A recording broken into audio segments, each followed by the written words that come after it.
Sometime in the next few years, the classic Iron Man storyline Armor Wars will be adapted into its own Disney Plus miniseries. But just what happens during this arc, and how does it fit into the wider Marvel universe? This is Iron Man's Armor Wars Explained. One of the most famous Iron Man stories is the Demon in a Bottle arc, in which Tony Stark's dependence on alcohol turns into a full-blown addiction. Although he recovers once or twice, he later relapses, ends up losing his company, and is left drunkenly wandering the streets of New York. Hoping to set up a new business in California, Stark acquires a small company called Acutech, which has been working on all kinds of cutting-edge energy technology, and recently turned down an ownership bid from the villainous Roxxon Corporation. They were right to do so too, as Roxxon reacts by hiring a legendary industrial saboteur named the Ghost to bring the company to its knees. The Ghost is out to get Stark on a personal level, however, and even when Roxxon tells him to back off, he carries on with his vendetta. Roxxon subsequently sends a longtime Iron Man foe Spy Master to kill the Ghost, but the Ghost quickly turns the tables, killing Spy Master by materializing him in the middle of a wall. The Ghost later dies by his own hand whilst trying to bring down Iron Man himself. Meanwhile, a longtime operative of Justin Hammer named Force goes rogue, having become tired of causing trouble for his nefarious boss. Force turns to Stark, who helps him fake his death and gives him a job in exchange for a little information, and Force's armor, of course. The first chapter of Armor Wars begins with Stark examining Force's armor. Here, he makes a horrifying discovery, that there's circuitry in the suits that he himself created and was supposed to be so secret that it never even patented it. Stark has no idea who stole it, however, or when or how. But he's determined to find out, mostly out of guilt for the pain caused by the villains who have previously had access to his tech. The very technology that you designed to keep yourself alive is being used to commit atrocities.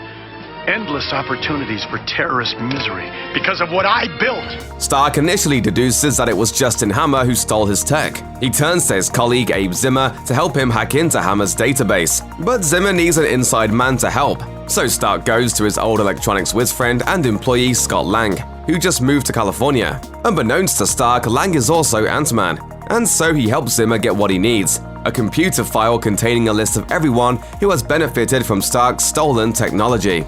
Next, Stark builds a scanner to track down his tech when it's in use, as well as a special negator pack to help destroy it. The first name on the list is the lesser-known villain Stiltman, who is grievously injured in an ensuing fight with Iron Man. Stark then tracks down the Mauler, who gives up his armor willingly, and the Controller, who puts up more of a fight, leading to the death of one of the villain's followers. Following the battles at the end of Armor Wars' first issue, Tony Stark is taken to court. First by Stiltman, who claims Iron Man used excessive force in apprehending him, and then by the Controller's cult, who take him up on a violation of freedom of religion. Meanwhile, Iron Man continues his vendetta by frying the armor of the trio of mercenaries called the Raiders, that just so happen to be working for his old corporate enemy Edwin Cord, who has vowed revenge for Stark putting him out of business years earlier. Abe Zimmer calls Stark and tells him that, due to a glitch in the file, there is one name that isn't properly showing up. Stark analyzes a list of armored heroes and villains and realizes that the only one he couldn't account for was the part-time Avenger and oceanographer Stingray. Iron Man then flies to Hydro Base and demands to examine Stingray's armor, who outright refuses to cooperate. Iron Man then chases down Stingray, tricks him into a trap, and stuns him. When he slaps a negator pack onto his armor, however, nothing happens. Turns out Stark's hunch was wrong. Knowing there will be consequences for his actions, and with multiple threats of government lawsuits looming, Stark holds a press conference and fires his longtime employee and bodyguard Iron Man. Considering the world doesn't know that Stark is Iron Man at this point, of course this turns out to be a pretty clever play on his part. After hunting down the villain known as the Beetle and hitting him with a negator pack, Stark is contacted by Hawkeye, who speaks on behalf of the West Coast Avengers. When Hawkeye demands to know what's really going on with Iron Man, Stark insists that he can't tell him why he's on this particular vendetta, and simply asks for their trust instead. Later, Stark arrives at his office to find Nick Fury and several S.H.I.E.L.D. agents are waiting for him. Having invented a false secret identity for Iron Man named Randall Pierce, Stark offers to help Fury track down Pierce in exchange for getting Iron Man's armor back. As it turns out, however, Stark set up this elaborate ruse to make Fury think he was on his side, also that he could get access to the S.H.I.E.L.D. Mandroids, sophisticated suits of armor that were built with Stark tech. I'm sure Iron Man won't destroy them all and make my conscience just a little bit clearer.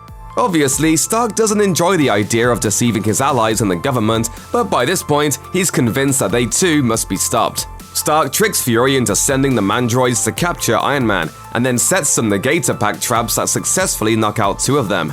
He makes short work of 2 more as well, but soon runs into a problem. The last one is standing alongside a number of unarmored field agents. Not wanting to be caught up in the crossfire, Iron Man uses sonic weapons to knock out the agents and then captures the final Mandroid after the pilot ejects and flees. When Fury later accuses Stark of betraying him, Tony produces a bug that Iron Man had supposedly planted on him, thereby sidestepping any guilt for his role in S.H.I.E.L.'s defeat. At this point in time, Steve Rogers has been forced to give up his Captain America identity by the government. In response, he simply starts calling himself the Captain and turns to Tony Stark for a new shield. Stark is more than happy to help, of course, hoping that if Steve owes him a favor, he might just stay out of his way in return. Sadly, that plan doesn't quite work out, and the Captain quickly guesses Stark's next target, the Guardsmen, an elite squad who guards a supervillain prison known as the Vault. The Captain catches Stark before he can bluff his way in, however, so Stark beats a hasty retreat. Luckily, Stark has a new plan. He has Jim Rhodes pretend to be Electro in order to get sent to the vault. Once inside, Rhodes shuts down the defenses and floods the place with knockout gas. Rhodey and Iron Man then disable 40 suits of Guardsman armor. Luckily, most of them were off duty, leaving just half a dozen still able to put up a fight. Iron Man is about to deal with the last one before the Captain, who has anticipated Iron Man's break-in, finally steps in. While the Captain helps to down the Guardsman, Iron Man takes the opportunity to immobilize him with electricity. While Iron Man succeeds in his mission, this confrontation with Rogers marks the beginning of a rift that would only widen over the coming years, finally culminating in the devastating Civil War storyline, almost 20 years later. Unfortunately, Iron Man's actions at the Vault inadvertently lead to the breakout of several high-profile prisoners. Subsequently, Hawkeye tells Iron Man that his vendetta must come to an end, but Stark, well, pretty much just ignores him. By this point, he has just 2 names left on his list, both of whom reside in the Soviet Union, the Crimson Dynamo and the Titanium Man. The Dynamo is still very much loyal to the state, but the Titanium Man is piloted by a villain called the Gremlin, who has no love for the Soviets. Iron Man tracks down the Titanium Man in his special stealth armor, taking him completely by surprise. Having been warned about Iron Man's rampage, the Dynamo shows up, hoping to pick off the survivor of the battle. But Iron Man quickly uses a Negator Pack to neutralize him. When he tries to do the same thing to the Titanium Man, however, the latter crushes the pack. In the ensuing fight, Iron Man ends up accidentally overheating the Titanium Man's armor and killing the Gremlin inside. Things only get worse when Iron Man returns home, as he is thrown out of the Avengers and declared a traitor by the United States government.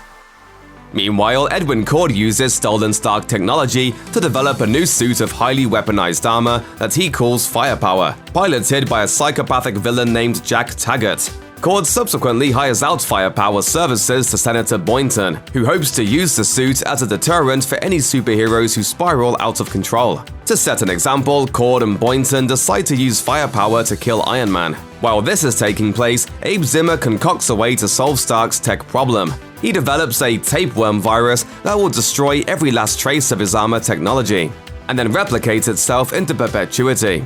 Soon after, Boynton shows up in Stark's office and demands that he help lure Iron Man into a trap, where Firepower will destroy him. Stark decides to take the bait, knowing that Firepower was the glitch he had missed earlier. During their battle, Firepower's heavy weapon systems and armored coating quickly overwhelm Iron Man, so he tries to outmaneuver him in a gulch, bringing a rock slide down on the villain. Firepower shrugs it off, but Iron Man then uses Firepower's molten rock against him, disorienting Taggart for long enough to apply a Negator Pack to his armor. But nothing happens. Firepower reveals that the government has analyzed the equipment and found a way to shield against Iron Man's attempted sabotage. Iron Man is then forced to make his escape in a helicopter piloted by Jim Rhodes. But when it becomes clear that Rhodey's life is at risk, Iron Man leaps back out again and is immediately destroyed by one of Firepower's nuclear missiles. Of course, it soon turns out that Stark faked the death of Iron Man, putting a little blood inside his armor and remotely piloting it to its doom. Bruised and beaten, Stark is more than happy to let Iron Man stay dead and move on with his life. When Boynton comes to claim the Firepower armor that he financed, however, Cord refuses to give it up, as he now has his own agenda, destroying Tony Stark. First, he uses firepower to intimidate the people doing business with him. Then firepower begins destroying company property. Finally, he delivers a message to the man himself: quit Stark Enterprises or die. Stark responds by building a brand new Iron Man suit, specifically designed to defeat firepower, which he vows to destroy as soon as the threat is dealt with. Predictably, firepower shows up at a new branch opening for Stark Enterprises, and in the battle that follows, it becomes clear that Iron Man has a counter for every one of firepower's tricks. When firepower finally attempts to launch one of his nuclear missiles, he discovers to his horror that it has jammed. Iron Man uses an electromagnetic pulse to shut down firepower's systems, and then uses his computer to find the cancellation code for the nuke. Defeated and humiliated, Firepower points out that more like him will come, which finally convinces Stark to keep Iron Man alive. The Armor Wars arc ends with Stark going home victorious, and finally getting some well-deserved rest. Alright, hey. Alright, good job, guys. Let's just not come in tomorrow. Let's just take a day. You ever tried shawarma? Check out one of our newest videos right here. Plus, even more Looper videos about your favorite comics are coming soon. Subscribe to our YouTube channel and hit the bell so you don't miss a single one.